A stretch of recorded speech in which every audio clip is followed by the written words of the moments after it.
Well, welcome back to you and to me as well. It's great to be back with you. I've been gone for several days, as you know, and I've been celebrating the birth of a brand new grandbaby, a little girl, and everyone is just fine. Mama, Daddy, the little girl, and Grandma and Grandpa are doing fine as well. And it's a great, joyous occasion. But after that, my wife and I took a little bit of time off, went to Branson, Missouri, and enjoyed a little bit of R&R ourselves. But again, it's good to be back with you. This is Morning Musings, and my name is Don K. Preston. I am the president of Preterist Research Institute of Ardmore, Oklahoma. Been sharing with you some thoughts on Satan and the victory of Christ.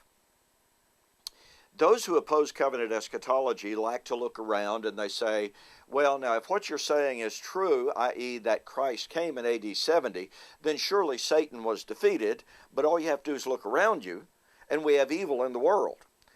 And how do you explain that? Well, there are numerous ways to explain that, as I've been sharing with you, and I hope you understand that the things that I've been sharing with you are really just, they're just the tiniest bit of the hem of the garment of this vast topic.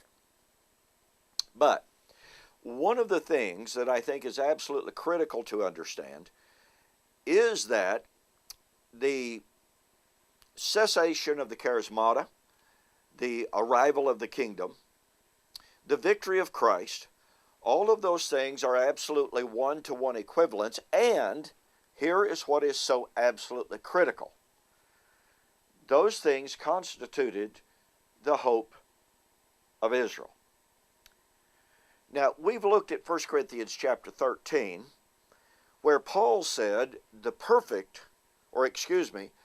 gifts, tongues, prophecy, inspired knowledge, would cease. They would cease to function. That's the force of the Greek words. They would cease to function when that which is perfect has come. Now, I want you to follow me very, very closely here. Whatever that perfect is, since Paul said that he preached nothing but the hope of Israel found in the Old Covenant prophets and the prophecies made to Old Covenant Israel after the flesh, then however we define that which is perfect, we must be able to find the prophecies, if nothing more than the seed prophecies, in God's Old Covenant promises made to Old Covenant Israel after the flesh. Now, I have to digress here for just a moment.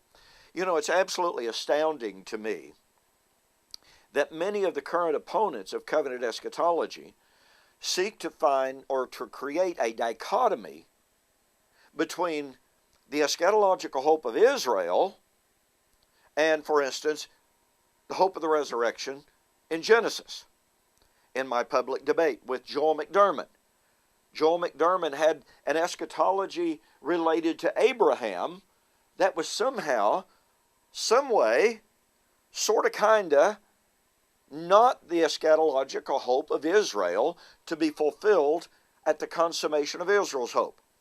I pressed and I pressed and I pressed for justification of that, citing Paul over and over again, in which he said there is but one hope, Ephesians 4:4, and that one hope is nothing but the hope of Israel found in God's promises made Old Covenant Israel after the flesh.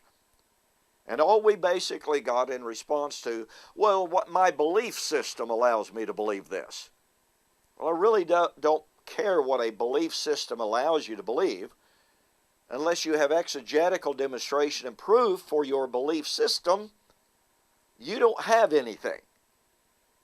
And by the way, the DVDs and the MP3s of that debate are available now. You can go to my website, www.bibleprophecy.com or eschatology.org.